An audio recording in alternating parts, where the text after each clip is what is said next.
Assalamualaikum warahmatullahi wabarakatuh. Nama saya Muhammad Amirul bin Muhammad Azhari daripada DSI 3C. Kumpulan kami akan menerangkan mengenai Khulafa' Ar-Rasyidin. Yang pertama ialah pendahuluan. Tamadun Islam pada zaman Khulafa' Ar-Rasyidin terselah dari aspek politik, dakwah dan pengurusan negara Islam yang sistematik. Khulafa' Ar-Rasyidin yang dimaksudkan ialah terdiri daripada Sayyidina Abu Bakar As-Siddiq radhiyallahu anhu, Sayyidina Umar Al-Khattab radhiyallahu anhu, Sayyidina Uthman Al-Affan radhiyallahu anhu dan juga Sayyidina Ali bin Abi Talib radhiyallahu anhu. Keempat-empat khalifah telah berjaya menjadikan negara Islam di Madinah sebuah negara yang kukuh dengan menggunakan metod politik dan dakwah masing-masing. Sistem khalifah semasa zaman ini juga merupakan satu corak pemerintahan yang unggul dan memenuhi tuntutan dalam hidup bermasyarakat dan bernegara sesuai dengan fitrah manusia itu sendiri. Sistem khalifah ini berjalan berasaskan ajaran tiga wahyu daripada Allah Subhanahu Wa Taala yang disampaikan menerusi Rasulullah Sallallahu Alaihi Wasallam dan seterusnya dilanjutkan oleh khalifah selepasnya. Pendekatan politik dan dakwah Khulafa' Ar-Rasyidin telah banyak berjasa terhadap pembangunan negara Islam. Tugas dan peranan utama yang dilakukan oleh Khulafa' Ar-Rasyidin adalah untuk meneruskan proses kesinambungan kepimpinan ummah dan pemerintahan kerajaan Islam Madinah yang telah diasaskan penumbuhannya oleh baginda Rasulullah Sallallahu Alaihi Wasallam. Tumpuan usaha diberikan untuk menyempurnakan tugas pemerintahan dan rancangan yang tidak sempat diselesaikan oleh Rasulullah bagi memantapkan serta memperkukuhkan kedudukan ummah dan kerajaan Islam. Dasar perluasan wilayah kerajaan Islam yang dijalankan oleh Khulafa' Ar-Rasyidin menyebabkan kedudukan pemerintahan kerajaan Islam jadi bertambah kuat dan besar. Kedudukan ekonomi kerajaan Islam jadi semakin mantap serta kukuh dan ilmu pengetahuan berkembang dengan pesat hasil daripada berlaku asimilasi dan interaksi antara golongan Islam dengan penduduk-penduduk setempat di kawasan-kawasan yang telah ditaluki oleh mereka. Bismillahirrahmanirrahim. Assalamualaikum warahmatullahi wabarakatuh. Nama saya Muhammad Salman bin Muhammad Syukri dari kelas DSI 3C. InsyaAllah pada hari ini saya akan menceritakan mengenai sejarah pengumpulan Al-Quran ataupun perkembangan Al-Quran di bahagian zaman Sayyidina Abu Bakar As-Siddiq radhiyallahu anhu. Okay, kita lihat kepada pengenalan dia. Sedikit latar belakang mengenai Sayyidina Abu Bakar ini. Okay, nama sebenar Abu Bakar ialah Abdullah bin Abu Quhafah. Okay, sebelum Islam, beliau dikenali sebagai Abdul Ka'bah Al-As-Siddiq, yang gelaran beliau ialah gelaran yang diberi oleh Nabi kerana beliau sentiasa membenarkan kata-kata Nabi. Beliau dilahirkan pada tahun 574 Masihi dari keturunan Bani Tamim ataupun Ta'im. Sebelum Islam, beliau adalah saudagar yang kaya. Tetapi selepas Islam, beliau banyak mengorbankan harta dan tenaga untuk kepentingan Islam.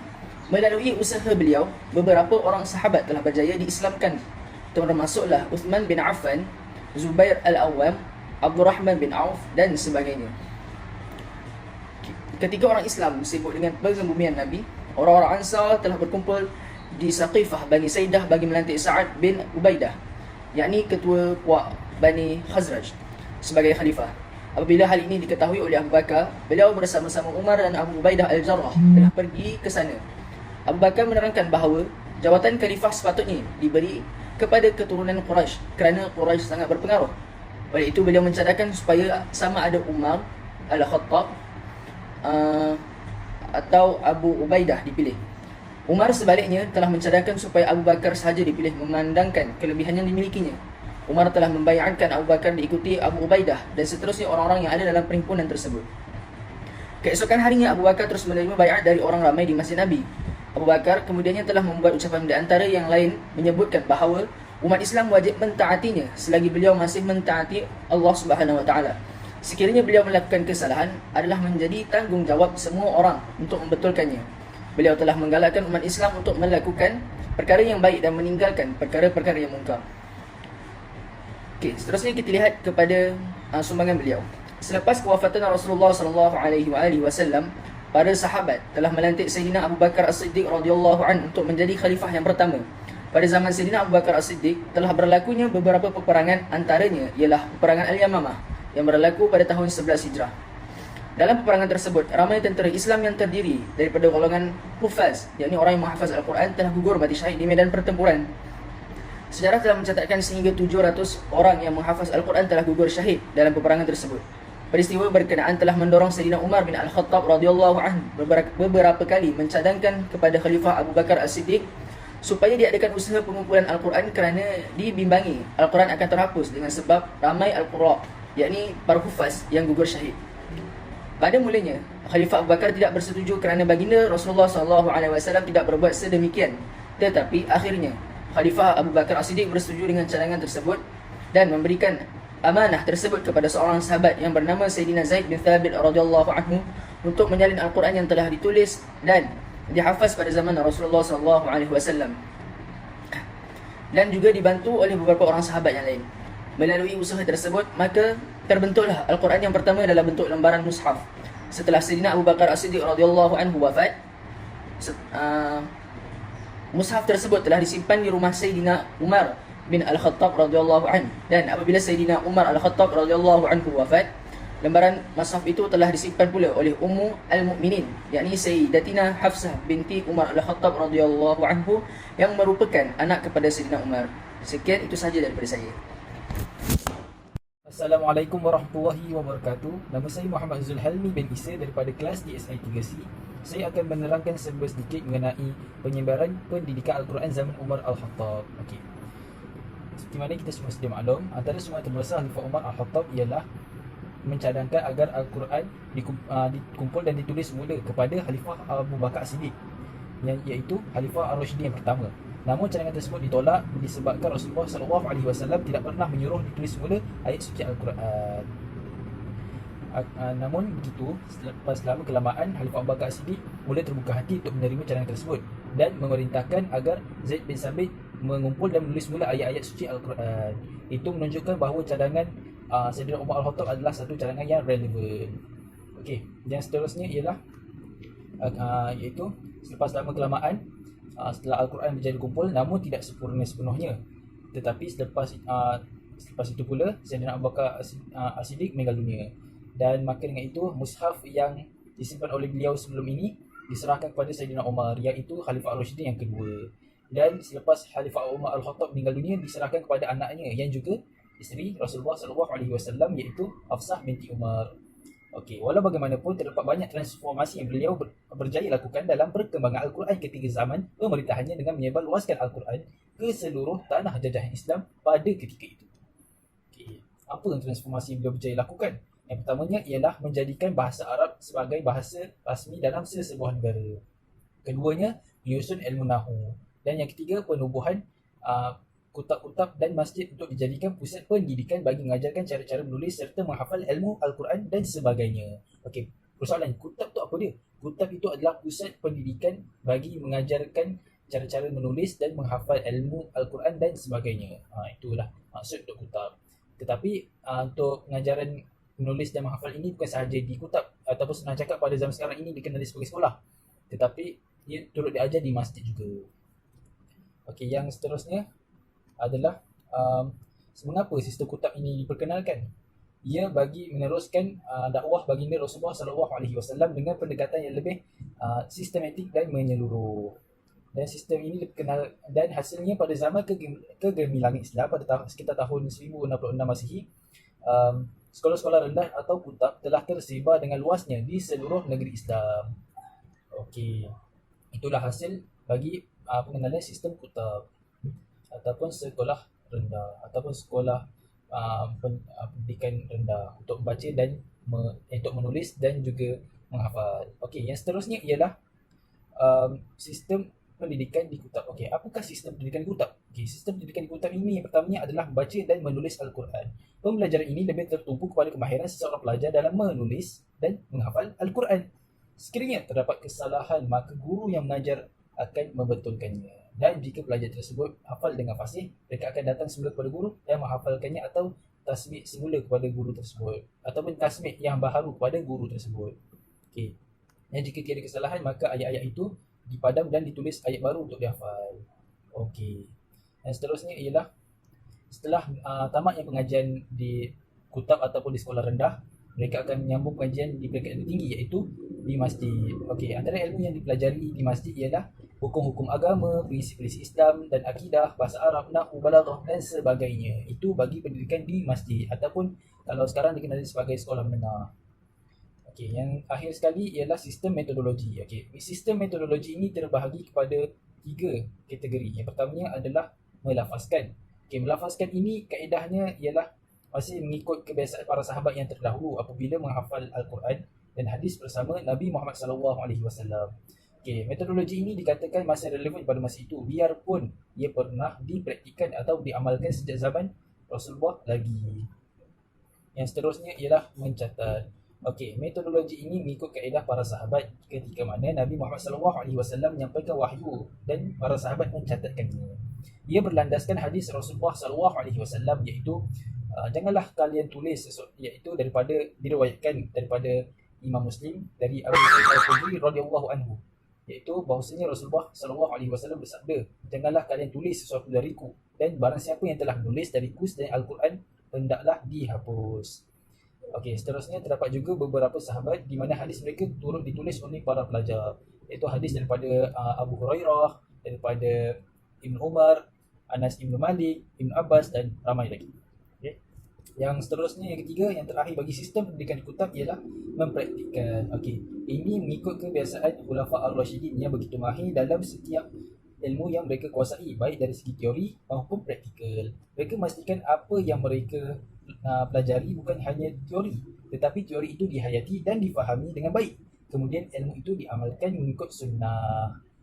Itulah dia sedikit daripada saya mengenai penyebaran pendidikan Al-Quran zaman Khalifah Umar Al-Khattab. Dan zaman ini tidak seperti zaman Abu Bakar As-Siddiq yang lebih fokuskan kepada pengumpulan dan juga penulisan Al-Quran, tetapi ini pada zaman Umar Al-Khattab ini lebih fokus kepada penyebaran pendidikan Al-Quran, iaitu mengajarkan masyarakat pada ketika itu landaskan Al-Quran dan juga hadis Nabi Muhammad SAW.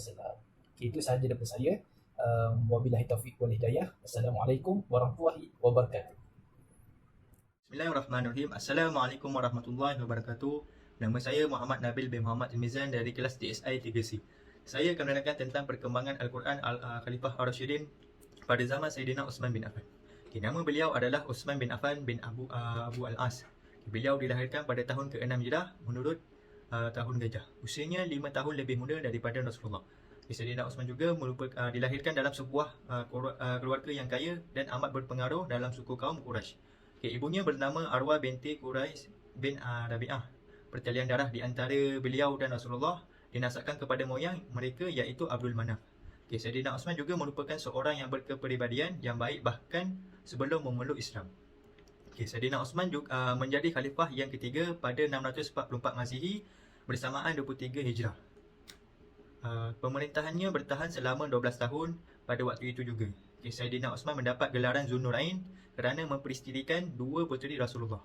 Dengan kepribadian yang baik, Rasulullah mengizinkan Sayyidina Uthman mengahwini dua orang puterinya iaitu bernama Ruqayyah dan Ummu Kalthum. Seterusnya pelantikan sebagai khalifah. Sayyidina Uthman merupakan khalifah yang ketiga di dalam Khalifah Ar-Rasyidin. Pelantikan beliau sebagai khalifah yang ketiga selepas Sayyidina Umar wafat. Sayyidina Uthman terdapat satu peristiwa di mana Sayyidina Umar ditikam oleh Abu Lu'lu'ah iaitu seorang lelaki Parsi.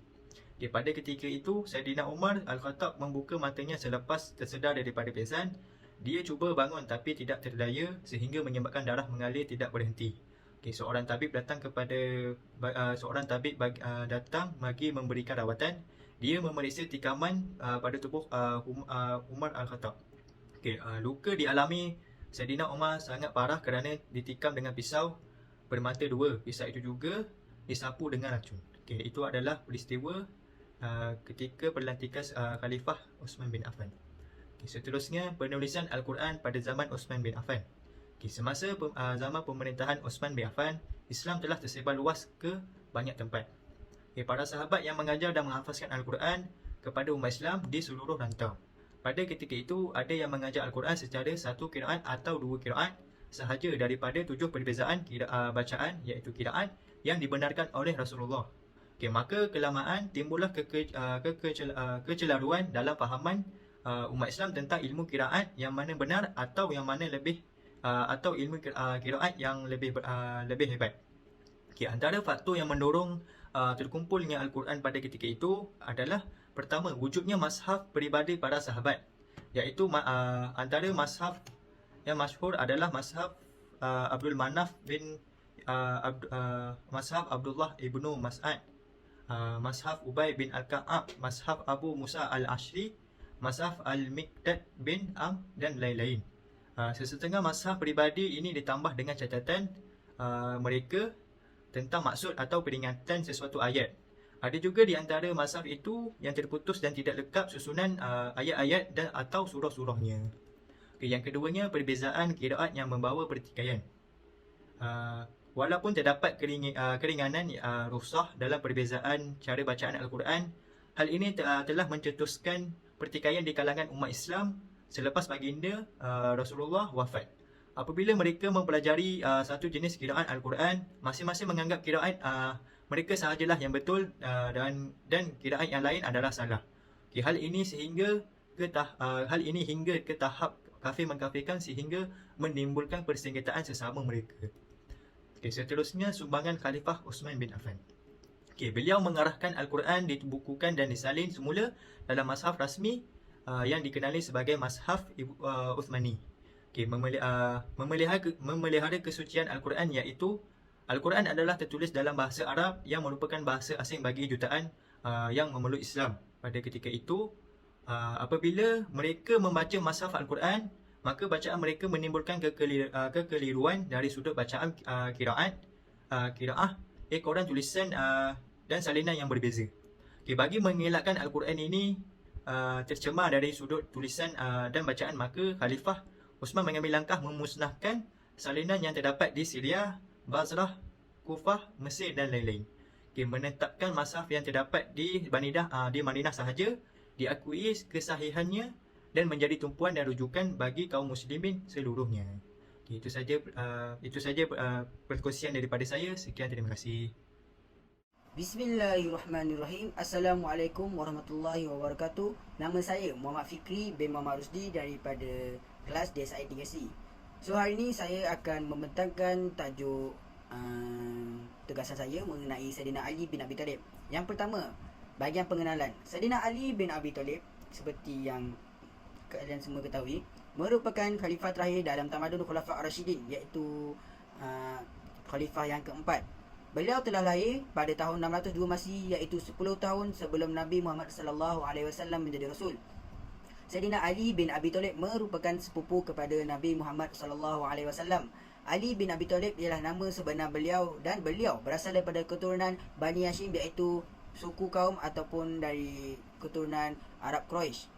Beliau telah berkhidmat sebagai khalifah hampir 5 tahun hingga 661 Masihi sebelum wafat pada 17 Ramadan tahun 41 Hijrah kerana dibunuh oleh Abdul Rahman bin Muljan. Saidina Ali bin Abi Talib juga turut diberi gelaran Abu Turab dan Abu Hasan. Beliau juga merupakan kanak-kanak pertama yang memeluk Islam. Beliau didoakan sebagai karamallahu wajhah, yang membawa maksud orang yang dimuliakan wajahnya dan maruahnya oleh Allah kerana tidak pernah sesekali menyembah berhala. Seterusnya kita pergi kepada perlantikan Saidina Ali bin Abi Talib. Selepas Khalifah Uthman bin Affan, iaitu khalifah yang ketiga, dibunuh. Negara Islam menjadi kucak-kacir dan tidak stabil. Oleh itu, ada beberapa pemberontak telah menyuruh Saidina Ali bin Abi Talib untuk menggalas tugas sebagai khalifah. Dan pada mulanya, Saidina Ali bin Abi Talib enggan ataupun menolak menggalas jawatan tersebut. Tetapi setelah melihat keadaan negara Islam sedang dalam keadaan kucak-kacir dan tidak dalam kestabilan, maka beliau pun menerimanya. Setelah Saidina Ali menjadi khalifah, ramai orang telah memberi bai'ah kepada beliau. Namun, ada beberapa puak Umayyah yang diketuai oleh Muawiyah bin Abu Sufyan sendiri tidak membuat bai'ah tersebut. Okey, seterusnya tanpa berlengah lagi, kita terus kepada sumbangan Saidina Ali bin Abi Talib ketika menjadi khalifah. Di antara jasa dan sumbangan Saidina Ali bin Abi Talib ketika beliau menjadi khalifah ialah dari segi sosial. Yang pertama, menerima jawatan khalifah walaupun negara Islam dalam keadaan goyah. Sumbangan terbesar Saidina Ali bin Abi Talib kepada kerajaan Islam iaitu beliau sanggup menggalas jawatan sebagai pemimpin tertinggi dalam kerajaan Islam pada waktu itu. Walaupun pada ketika itu berlaku kegoyahan di mana bermulanya titik perubahan politik negara Islam yang agak bercelaru apabila ramai orang yang berebut untuk berkuasa dan menjadi ketua. Saidina Ali bin Abi Talib telah berusaha bersungguh-sungguh sehingga dibunuh kerana hanya untuk mengekalkan keharmonian dan kemakmuran negara Islam yang telah dibina sendiri oleh junjungan besar Nabi Muhammad SAW, iaitu Nabi kita, Nabi kecintaan dan kesayangan kita. Yang kedua, menghentikan peperangan di antara umat Islam. dalam mengekalkan keharmonian dan kemakmuran. Saidina Ali bin Abi Thalib telah berusaha bermati-matian. Contohnya dalam satu peperangan saudara yang saya ingat iaitu Perang Siffin, tak silap saya. Walaupun tenteranya hampir mencapai kemenangan dalam peperangan tersebut, tetapi disebabkan ada dalam kalangan pihak musuh yang rela mengangkat Quran, maka Saidina Ali bin Abi Thalib sanggup menghentikan peperangan tersebut dan memulakan proses perundingan. Yang ketiga, membina markas tentera Parsi di Syria. Membina markas tentera Parsi dan Syria. Dia pun mengutamakan keharmonian dan kedamaian. Saidina Ali bin Abi Thalib juga tidak melupakan soal pertahanan negaranya. Bukannya beliau telah membina markas tentera di Parsi dan di sempadan Syria. Seterusnya ialah sumbangan Saidina Ali bin Abi Thalib dari segi ekonomi, iaitu meneruskan cukai jizyah kepada zimmi. Zimmi ni ialah kafir zimmi. Untuk mengembangkan sistem ekonomi negara, kutipan jizyah diteruskan. Perkara ini dinyatakan dalam surat yang dihantar kepada Al-Ashtar. Khalifah Ali meminta beliau mengikat perjanjian dengan golongan zimmi untuk mengenakan jizyah kepada mereka. Selain itu, dari segi politik pula, beliau mengikut jejak langkah semua khalifah sebelumnya. Gubernur yang dilantik diberikan kuasa mutlak untuk menjalankan pentadbiran dan pengurusan wilayah masing-masing. Semua gubernur digalakkan menjalani cara hidup sederhana dalam menyelesaikan masalah rakyat. Saidina Ali menggalakkan pegawainya menggunakan kebijaksanaan dan lemah lembut. Sekian, itu saja daripada saya. Wabillahi taufiq wal hidayah. Wassalamualaikum warahmatullahi wabarakatuh. Assalamualaikum warahmatullahi wabarakatuh. Bismillahirrahmanirrahim. Alhamdulillah wassalatu wassalamu ala Rasulillah wa ala alihi wa sahbihi wa mawalah. Nama saya Muhammad Hasib bin Yusuf daripada kelas DSI 3C, dan saya akan menerangkan tentang kronologi Khulafa' Ar-Rasyidin. Zaman pemerintahan Khalifah Ar-Rasyidin bermula pada tahun 632 Masihi, iaitu selepas kewafatan Nabi Muhammad sallallahu alaihi wasallam. Abu Bakar dilantik untuk menjadi khalifah yang pertama. Usama bin Zaid diarahkan untuk mengetahui ekspedisi ke Syria selepas pelantikan Abu Bakar, iaitu untuk kempen membanteras Bani Tamim dan Musailamah. Abu Bakar terus menggerakkan tentera pimpinan Usama bin Zaid ke kawasan yang terbantut akibat kewafatan Rasulullah. Di dalam peperangan Mu'tah dulu, 3 orang pahlawan besar Islam tewas di tangan pasukan bersekutu Ghassan, termasuklah Zaid bin Harithah, iaitu ayah Usama. Dalam peperangan Tabuk pula, tentera Rom dan Ghassan mengundur diri. Sebab itulah Rasulullah membentuk pasukan lain pimpinan Usama untuk menghadapi mereka, tetapi terbengkalai dengan kewafatannya. Setelah Abu Bakar dipilih menjadi khalifah, pasukan Usama itu digerakkan semula, dan hasilnya Usama membawa kemenangan besar kepada umat Islam setelah berperang selama 40 hari. Di tahun 633 Masihi pula, barulah bermulanya pengumpulan Al-Quran. Dengan gugurnya 70 orang hufaz, iaitu penghafaz Al-Quran dalam peperangan Yamamah, barulah timbul kesedaran dalam kalangan sahabat dan keperluan untuk menghimpunkan Al-Quran.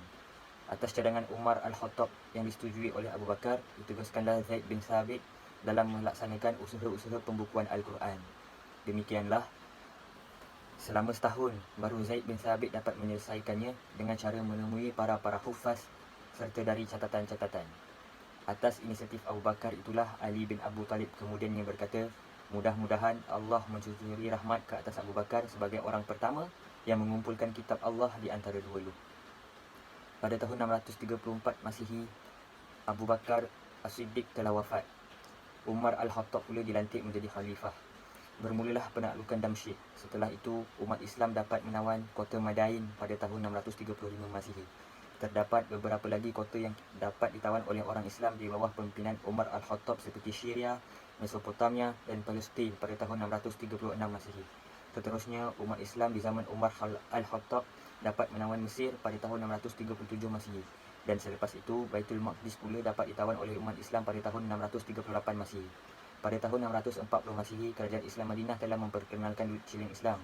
Umar Al-Khattab pula wafat pada tahun 644 Masihi akibat dibunuh ketika sedang solat. Setelah kewafatan Sayyidina Umar bin Al-Khattab, Sayyidina Osman bin Affan pula yang dilantik menjadi khalifah. Pada tahun 645 Masihi, Sayyidina Osman telah memulakan kempen untuk mengislamkan umat di Afrika Selatan. Selain itu, Osman juga dapat menakluk Cyprus. Pada tahun 646 Masihi pula, Bermulalah kempen menentang Byzantin. Di tahun 647 Masihi, terjadi pula peperangan di laut menentang tentera laut Byzantin. Umat Islam menang dan akhirnya Empayar Parsi berjaya ditumpaskan. Kejadian yang tidak menyenangkan berlaku pada tahun 648 Masihi, iaitu apabila berlaku pemberontakan terhadap Khalifah Uthman bin Affan. Sikapnya yang terlalu penyantun dan pemaaf itulah yang banyak memunculkan merebaknya pelakon jenayah. Para oportunitis tidak lagi gentar kepadanya lantaran segera Uthman mengampunkan kesalahan, malah ada yang terlepas daripada penjara. Sikap ini mungkin sesuai bagi seorang pendidik, tetapi tidak selayaknya menjadi pakaian setiap masa bagi seorang pemimpin. Akhirnya pada tahun 656 Masihi, Uthman telah dibunuh ketika sedang membaca Al-Quran, iaitu dalam usia 82 tahun. Khalifah Ali bin Abu Talib telah dilantik setelah kewafatan Uthman bin Affan. Pada hakikatnya, Ali bin Abu Talib telah mewarisi satu pemerintahan yang kucar kacir, dan dia tidaklah berdaya memperbaikinya sehingga di tangannya tamatnya rangkaian Khulafa' Ar-Rasyidin. 657 Masihi, Ali telah memindahkan pusat pemerintahan dari Madinah bertukar ke Kufah. Setelah itu, tercetusnya perang yang dinamakan Perang Siffin. Kesilapan Ali ialah melucutkan jawatan secara mendadak kepada Muawiyah bin Abu Sufyan sebagai Gubernur Syam yang telah dipegangnya sejak zaman Umar lagi. Tindakan ini benar-benar menyinggung perasaan Muawiyah. Malah rakyat Syam juga yang belum pernah mengecap kemakmuran hingga datangnya Muawiyah. Jadi dengan pemecatan Muawiyah, rakyat Syam sendiri yang sekian lama memuliakannya tidaklah begitu sukar untuk dikobar-kobarkan semangat mereka untuk menentang Ali. Ini menyebabkan semangat rakyat meluap-luap. Bagaimanapun, Ali cuba memperlihatkan semangat toleransinya dengan mengutus Jarir bin Abdullah dengan menemui Muawiyah. Hanya dengan kegagalan rundingan-rundingan itulah tercetusnya pertempuran di Siffin tersebut pada tahun 37 Hijrah.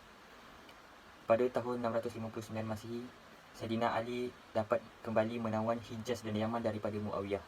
Muawiyah pula telah mengisytiharkan dirinya sebagai khalifah di Damsyik, dan akhirnya pada tahun 661 Masihi, Khalifah Ali bin Abu Talib telah wafat dan berakhirlah pemerintahan Khulafa' Ar-Rasyidin. Sekian saja daripada saya. Wabillahi taufiq wal hidayah. Wassalamualaikum warahmatullahi wabarakatuh. Kesimpulannya, khalifah mempunyai tanggungjawab yang besar yang diamanahkan oleh rakyat terhadapnya. Oleh itu, seseorang khalifah yang hendak dipilih sepatutnya memiliki keupayaan dan kemampuan dalam pelbagai aspek, terutamanya keagamaan dan kemahiran dalam mentadbir. Pelantikan khalifah-khalifah dalam Khulafa' Ar-Rasyidin berlaku secara demokrasi. Pemilihan dilakukan oleh umat Islam dalam majlis yang dikenali sebagai Majlis Syura, yang ahli-ahlinya terdiri daripada para sahabat Nabi Muhammad SAW dan ketua-ketua kaum. Pelantikan khalifah tanpa berdasarkan kelayakan akan memusnahkan dan menghancurkan sesebuah kerajaan dan akan menyebabkan timbul rasa tidak puas hati dalam kalangan rakyat. Pemerintahan Khulafa' Ar-Rasyidin telah banyak memberi sumbangan kepada tamadun Islam serta meluaskan wilayah Islam. Selepas pemerintahan Khulafa' Ar-Rasyidin, sistem pemerintahan Islam telah bertukar daripada sistem syura kepada warisan. Namun begitu, sistem berkhalifah masih kekal hingga ke zaman Turki Uthmaniyah. Antara kerajaan yang memerintah zaman itu ialah kerajaan Bani Umayyah, kerajaan Abbasiyah, kerajaan Turki Uthmaniyah dan diikuti oleh kerajaan Islam di India, China dan Nusantara.